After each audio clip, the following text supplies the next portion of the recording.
எனக்கு டீஸ் இன்னைக்கு நம்ம டேயோட எஃப்எஃபான மை ராக் ஹஸ்பண்ட் எபிசோட் 155 தான் பார்க்க போகிறோம்.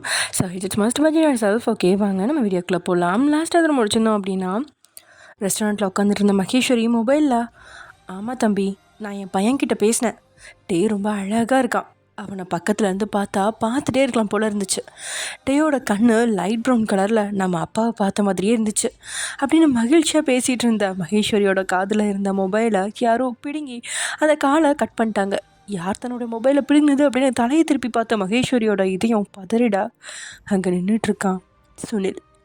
ரெண்டு பேரும் ஒருத்தர் பார்த்த அந்த நொடி, இல்லை நான் டேக்கிட்ட உங்களை பற்றினா எந்த ரகசியத்தையும் சொல்ல மாட்டேன், ஒரே ஒரு வாட்டி நான் என் பையனை பார்க்கணும், என்னை வெறுக்காதுன்னு அவன்கிட்ட சொல்லணும், அது மட்டும் எனக்கு போதும், அதுக்கு மேலே நான் டேயை பார்க்கவே வரமாட்டேன் அப்படின்னு டேயோட 14வது வயசில் உடம்பு சரியில்லாமல் டேயை ஹாஸ்பிட்டலில் அட்மிட் பண்ணியிருக்கும்போது ஹாஸ்பிட்டல் வாசலில் வந்து போலீஸ்காரங்களோட வந்து கெஞ்சிரா மகேஸ்வரி. சுனில்கிட்ட இருந்த பணத்தையும் ராஜ்கிருஷ்ணாவோட சித்தப்பாவான அனந்தகிருஷ்ணாவுக்கு இருந்த அதிகாரத்தையும் வச்சு அந்த ஹாஸ்பிட்டலில் இருந்தே அவளை விரட்டி அடிச்சிட்டாங்க. அன்னைக்கு தான் அவளை அவன் கடைசியாக பார்த்தான். அதுக்கப்புறம் இன்றைக்கி தான் ரெண்டு பேரும் சந்திக்கிறாங்க. மேலேருந்து கீழே வரைக்கும் மகேஸ்வரியை பார்த்தபடியே அவளுக்கு எதிர்பக்கத்து சேரில் வந்து உட்காந்தவா, என்னடி உயிரோட இருக்க, என் பையன் எரிஞ்ச தேங்காவால் நீ செத்துருப்பேன்ல பார்த்தா நீ சாகவே இல்லையா, சரி பிரச்சனை இல்லை, உன்னை தீர்த்து கட்ட தான் நான் வந்திருக்கேன் அப்படின்னு சொல்கிற சுனிலோட வார்த்தையில் பயங்கரமான நக்கல் தோரணை இருக்குது. இதனால் சந்தேகத்தோட ரெஸ்டாரண்ட்டை ஒரு முறை மகேஸ்வரி பார்க்க அங்கே இருக்கிற ஒரு சில கஸ்டமர்களையும் சம்மந்தமே இல்லாமல் நுழைஞ்ச ஆட்கள் வெளியே துரத்திட்டு அந்த சேர்ஸ் எல்லாம் அந்த நபர்கள் ஆக்கிரமித்தபடி சுனிலையும் மகேஸ்வரியும் பார்த்தபடியே உட்காந்துருக்கும் போதே அந்த ஆட்கள் எல்லாமே சுனிலோட அடியாட்கள் அப்படின்னு மகேஸ்வரிக்கு புரிஞ்சிச்சு. மரணம் நெருங்கி வர வேலையிலையும் அவள் கண்களில் பயம் அப்படிங்கிறதே இல்லை. ஒரு காலத்தில் பயந்து நடுங்கி வாழ்ந்துட்டான். இனி பயந்து நடுங்கினா தன்னை மாதிரி ஒரு கோழையே இந்த உலகத்தில் இல்லை அப்படிங்கிறதால அவள் தைரியமாக தான் இருக்கா. இதே தைரியத்தில் தான் ராகவ் தன்னோட அம்மாவை தேடாமல் நிற்கா. சார் வாங்க, எனக்கு இங்கேருந்து ஒரு ஷார்ட்கட் தெரியும், அது வழியாக போனால் ஒரு 15 நிமிஷத்துலேயே நம்ம அந்த ரெஸ்டாரண்ட்டுக்கு போய் சேர்ந்துடலாம் அப்படின்னு தியா சொன்னதும் ரித்திக் பைக்கில் உட்காந்து பைக்கை ஸ்டார்ட் பண்ண தியா ஏறி உட்காந்துட்டு ராகவை பார்க்குறா. அதுக்கெலாம் அவசியம் இல்லை, எனக்கு எங்கள் அம்மாவை டேக்கிட்டு இருந்து பாதுகாக்கணும், அவ்வளோதான், மற்றபடி எவ்வளோ பெரிய யமன் வந்தாலும் எங்கள் அம்மா சமாளிச்சுப்பாங்க. நீங்கள் ரெண்டு பேரும் கொஞ்சம் கீழே இறங்குறீங்களா? 6 மாதத்துக்கு முன்னாடி 2 பேர்கிட்டையும் கலெக்ட் பண்ண சொன்னால் டாக்குமெண்ட்டை பற்றி கொஞ்சம் பேச வேண்டியிருக்கு அப்படின்னு கொஞ்சம் டெரராக குரலை உயர்த்துறான் ராகவ்.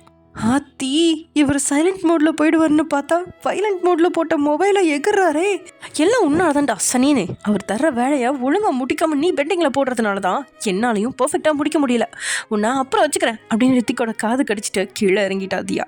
தியாவுக்கு மேலோட்டமான திட்டு மட்டும்தான் கிடச்சிருந்துச்சு, ஏன்னா அவளோட வேலைகளை பர்ஃபெக்டாக முடிச்சிருவா. ரித்திக் முதல் கட்ட டாக்குமெண்ட்டை சேகரித்து கொடுத்தா தானே தியாவால் 2வது கட்ட ஆதாரத்தை தயார் செய்ய முடியும். இதனால் தியா தப்பிச்சிட்டா. ஆனால் ரித்திக்கோட காதில் ரத்தம் வந்துருச்சு. அந்த அளவுக்கு சுற்றி இருக்கிறவங்க யாரோட பார்வையும் தங்க பக்கம் திரும்பாத அளவுக்கு டீசெண்டாக தான் திட்டி முடிச்சாராங்க. அதே நேரத்தில் அம்மாவை காப்பாற்றுறதுக்கான வேலையையும் மொபைல்லே செஞ்சு முடிச்சிட்டான். கடமை முக்கியம் முகில. அதே சமயம் இங்கே எப்படி இருக்க மகேஷ், முன்னாடி பார்க்குறதுக்கு ஒல்லியாக செம்மையாக இருப்ப, ஆனால் இப்போ கொஞ்சம் புஸ்டிக்காக நாட்டுக்கட்டையாக தாண்டி இருக்க. உன் லாயர் புருஷன் நல்லா பார்த்துக்கிறானோ?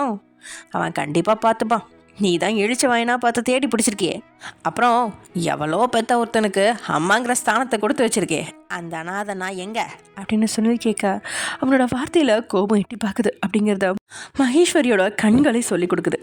எல்லாரும் இருக்க வேண்டிய இடத்துல பத்திரமா இருக்காங்க, உன் அப்பா எங்க சுனில் அப்படின்னு மகேஸ்வரி கேட்கா. Shut up you cheap lady, எவ்வளோ தைரியம் இருந்தால் புருஷன் பேரை சொல்லி கூப்பிடுவேன், என் கையால் அடி வாங்கினதெல்லாம் மறந்து போச்சா அப்படின்னு சுனில் கோபமாக கத்துறான். ஒரு காலத்தில் இந்த குரலை கேட்டு பயந்தா, ஆனால் இன்னைக்கு தூசி தட்டுற மாதிரி பார்வையோட புருஷனா, யாரு நீயா அப்படின்னு சொல்லி வாய் விட்டு சிரிக்கிறா மகேஸ்வரி. டே கேடி, உன் அப்பா கிட்ட டைவர்ஸ் பேப்பரை கொடுத்து அதை என் கையில் தர வச்சு வீட்டில் எல்லார் முன்னாடியும் நானே உனக்கு டைவர்ஸ் தர மாதிரியும் நீ நல்லவன் மாதிரியும் என்னை விட்டு போகாதன்னு அழுது சீன் போட்டு பர்ஃபெக்டாக நடித்து நீ நல்லவனாகவும் என்னை கெட்டவளாகவும் காட்டி ஜீவனாம்சமே தராமல் என்னை டிவோர்ஸ் பண்ண சொல்லி துரத்தி விட்டுட்டு என் அப்பா தந்த பணம் சொத்து நீ எல்லாத்தையும் ஆட்டையை போட்டுட்டு புருஷன்னு வேற சொல்கிறியா? உனக்கு ஏதோ கொஞ்சம் லக்கு தான், ஏன்னா பேர் சொல்லி கூப்பிட்டேன், எனக்கு இருக்கிற கோபத்துக்கு கெட்ட வார்த்தை பேசி உன் மானத்தையே வாங்கியிருப்பேன், வந்துட்டான் பெரிய பிஸ்கோத் மயிர் அப்படின்னு மகேஸ்வரி சொல்லவும் சுனிலுக்கு அடி வயிற்றுலேருந்து சூட்டை கிளப்பிட்டு இருக்கு. போதும் ஓவரா பேசாத, முன்னாள் பொண்டாட்டியாச்சே, 5 நிமிஷம் அமைதியாக பேசி ரசிச்சுட்டு கொள்ளலான்னு பார்த்தேன். உனக்கு அந்த அதிர்ஷ்டம் இல்லை. என் பையனை பார்க்கறதுக்கு தான் ட்ரை பண்ணிகிட்டு இருக்க. அது இந்த ஜென்மத்தில் நடக்காது.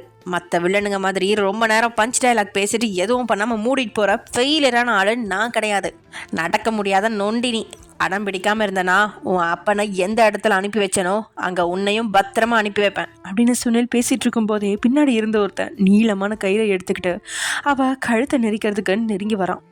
பின்னாடி வர்றவன் முன்னாடி இருக்கிற கண்ணாடி வழியாக தெரிகிறான். அவனை பார்த்ததும் பயந்து அலறி கத்தவும் இல்லை, வீல் சேரை நகர்த்திக்கிட்டு தப்பிக்கவும் முயற்சிக்காம, உன்னை மாதிரி ஒருத்தனுக்கு பயந்து வாழ்கிறத விட நிம்மதியாக செத்து போவேன். என் சாவலியாவது என் பையன் உன்னை பற்றின உண்மையாக தெரிஞ்சுக்கிட்டோம் அப்படின்னு மகேஸ்வரி சொல்லும்போதே கையை நீட்டி மகேஸ்வரியை கொல்ல நெருங்கி வந்தவனை தடுத்து நிறுத்துறான் சுனில். விரலால் டேபிளில் தாளம் போட்டபடி மகேஸ்வரியோட முகத்தையே பார்க்குறான். இவ்வளோ நடந்தும் அவள் பயப்படாமல் இருக்கிறா அப்படின்னா ஏதோ இருக்குது அப்படின்னு அவன் மூளை உணர்த்துது.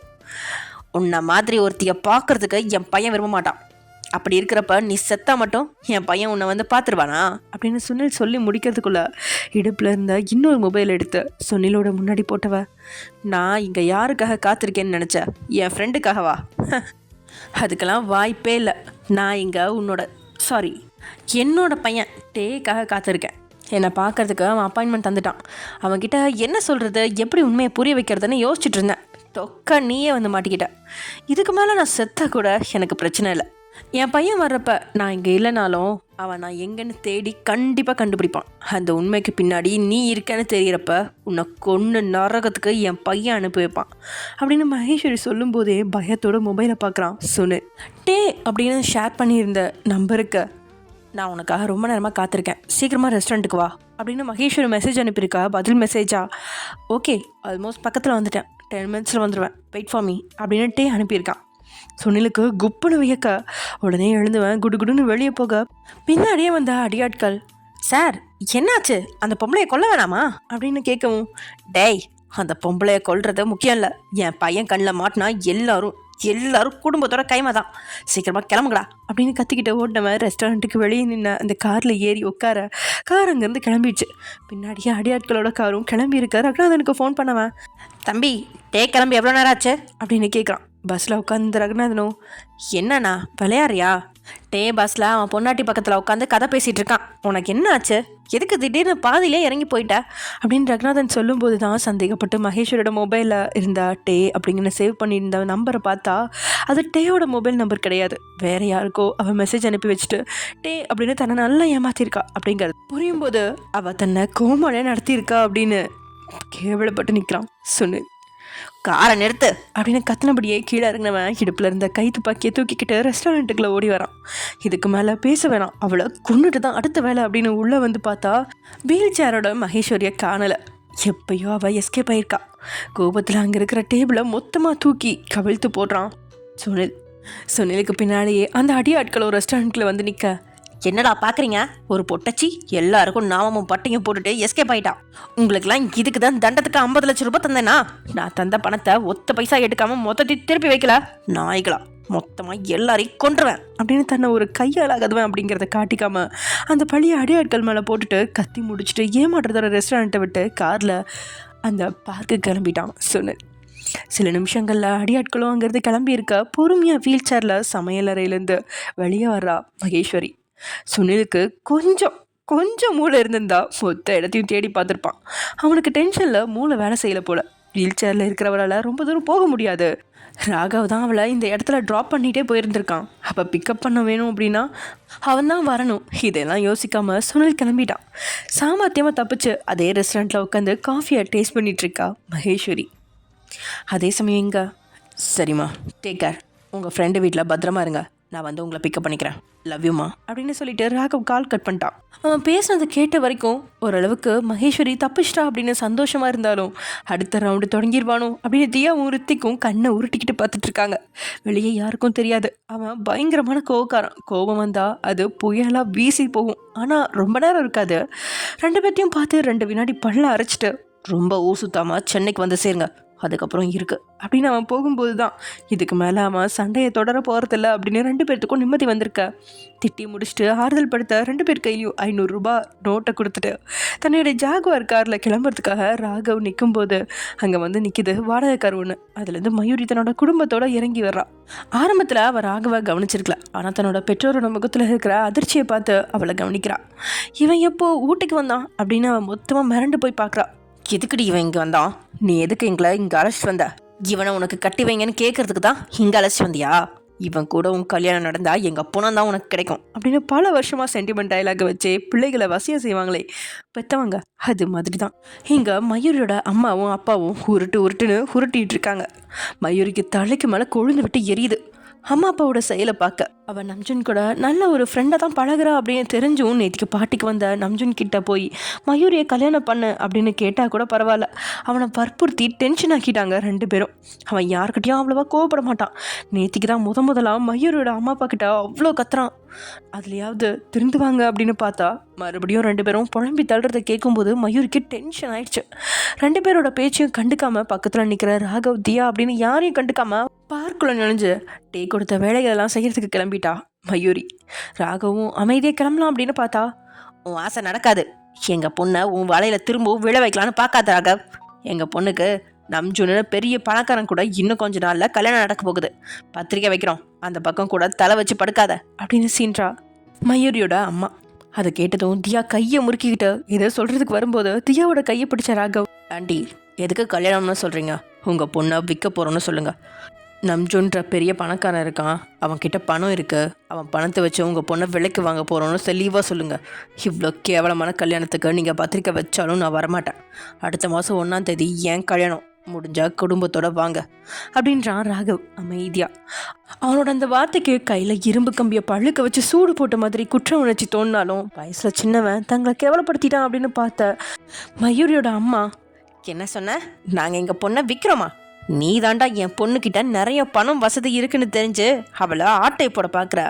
உன்கிட்ட இருந்து என் பொண்ணை காப்பாற்றிட்டே ஒரு நல்லவனுக்கு கட்டி வைக்க போகிறான் அப்படின்னு பழைய பஞ்சாங்க டைலாக அவள் சொல்ல இந்த முறை ராகவுக்கு முன்னாடியே முந்திக்கிட்டு, ஓ அப்படியா சித்தி, பட் நாங்கள் கேள்விப்பட்ட வரைக்கும் உங்களுக்கு ஏகப்பட்ட கடன் இருக்குது, விவசாயம் வேறு பண்ணிகிட்ருக்கீங்க, அது ரொம்ப நஷ்டத்தில் போகுது, அந்த நஷ்டத்தை ஈடுகட்ட ஏதாவது ஒரு பணக்கார எழுச்சிவாயம் வேணும்னு அவன் தலையில் உங்கள் பொண்ணை கட்டி வச்சு உங்கள் கடனை தீக்கணும்னு பிளான் போட்டு தான் கேள்விப்பட்டேன். இப்படி பண்ணுறதை விட உங்கள் பொண்ணை வச்சு சம்பாதிக்க என்கிட்ட இன்னொரு பிளான் இருக்குது, அங்கே பார்த்தீங்களா கொஞ்சம் பொண்ணுங்களே அப்படின்னு தியா கண்ணை காட்டுறா எதிர் திசையை நோக்கி. அங்கே தூரத்தில் 4 பொண்ணுங்க நேர்த்தியும் கவர்ச்சியும் கலந்த கட்டின சேலையில் ஃபுல் மேக்கப், தலை நிறைய மல்லிப்பூ அப்படின்னு நின்றுட்டுருக்கா. அவங்க எதுக்கு நிற்கிறாங்க அப்படின்னு புரிஞ்சு தியாவை முறைக்கிறா மயூரியோட அம்மா. என்ன முறைப்பு? பொண்ணை வச்சு ஆதாயம் பார்க்க தானே விரும்புகிறீங்க? பேசாமல் உங்கள் பொண்ணுக்கிட்ட அந்த கும்பலில் போய் நிற்க சொல்லுங்கள், நல்லா சம்பாதிக்கலாம். வந்துட்டாங்க பேசுகிறதுக்கு. சை, நீங்களாம் என்ன அம்மா அப்பா? 5-6 பிள்ளைங்க இருந்த அதில் ஒரு பிள்ளையோட வாழ்க்கையை எக்கட கெட்டுப்புறம் பரவாயில்லன்னு நினைக்கிற அம்மா அப்பா ஒரு சிலர் இருக்காங்க. ஆனால் உங்களுக்கு இருக்கிறது ஒரே ஒரு பொண்ணு, அவள் வாழ்க்கையை போய் கெடுக்க பார்க்குறீங்களே. பணம் மட்டும் போதுமா? நல்ல புருஷன் வேணாமா? எனக்கெல்லாம் தெரிஞ்ச ராகவ் சார் உங்கள் குடும்பத்துக்கு மருமகனாக வராமல் தப்பிச்சிருக்காரு. எவனுக்கு வேணாலும் உங்கள் பொண்ணை கட்டி வைங்க, மூர்த்தி குடும்பத்துக்கு அவள் தேவையில்லை அப்படின்னு நாக்கப்படுங்கிற மாதிரி 4 வார்த்தை திட்டா தியா. இங்கே மயூரியோட அம்மாவுக்கு பயங்கர அவமானமாக போயிடுச்சு. அதை விட பின்னாடி நின்ன மயூரியோட அப்பாவுக்கு இடுப்பில் கட்டி இருக்கிற வேடியிலே கயிறு திரிச்சு தூக்கில் தொங்கி சாகல மாதிரி இருக்கு. உண்மையில் மயூரிக்கு கல்யாணம் பண்ணி வைக்க தான் பார்க்குறாங்களா இல்லை ஆதாயம் தேட தான் பார்க்குறாங்களா? என்ன செய்யறது? ஒரு காலத்தில் நல்லா வாழ்ந்த குடும்பம் இப்போ விவசாயத்தை நம்பி கடன் மட்டும்தான் இருக்குது. அதை சமாளிக்க மகளோட வாழ்க்கையை அடகு வைக்கிறோம் அப்படின்னு தெரிஞ்சு கூனி குறுகி போய் வாயை மூடிட்டு என் பின்னாடி வா அப்படின்னு தான் மனைவியை கணிஞ்சிக்கிட்டு அங்கேருந்து அழைச்சிட்டு போயிட்டாங்க மயூரியோட அப்பா. தியா, எனக்கு சப்போர்ட்டிவாக பேசினதுக்கு ரொம்ப தேங்க்ஸ், பட் இன்னொரு முறை அவங்கள கஷ்டப்படுத்துகிற மாதிரி பேசாதா, நான் இப்போ கிளம்புறேன் அப்படின்னு ராகவ் கிளம்ப பார்க்க, சார் எங்கே போகிறீங்க? கொஞ்ச நேரம் பார்க்க சுற்றி பார்த்துட்டு பொறுமையாக போகலாம் அப்படின்னு தியா சொல்ல காரணமே மயூரியும் ராகவையும் பேச வைக்க வேணும் அப்படின்றது தான். அது தெரிஞ்சிருந்ததாலேயே 2 பேரையும் கழட்டி விட்டு ராகவ் அங்கேருந்து கிளம்பிட்டான். என்ன தியா, உன் பிளான் ஃபெயிலியரோ அப்படின்னு ரித்திக் கேட்க, அதெல்லாம் இல்லை, 10 நிமிஷத்தில் போன வேகத்தில் திரும்பி வருவார் அப்படின்னு சொல்லி பாக்கெட்டில் இருந்த அந்த ஃப்ளைட் டிக்கெட்டை காட்டுறா தியா. இந்த ஃப்ளைட் டிக்கெட் இருந்தால் மட்டும்தான் அவங்களால சென்னைக்கு போக முடியும். சூப்பர் தியா, நல்ல பிளான். அப்புறம் சுடமணினும் வரலையே அப்படின்னு கேட்குறான் அவன். யார்? ரித்திக் தான்.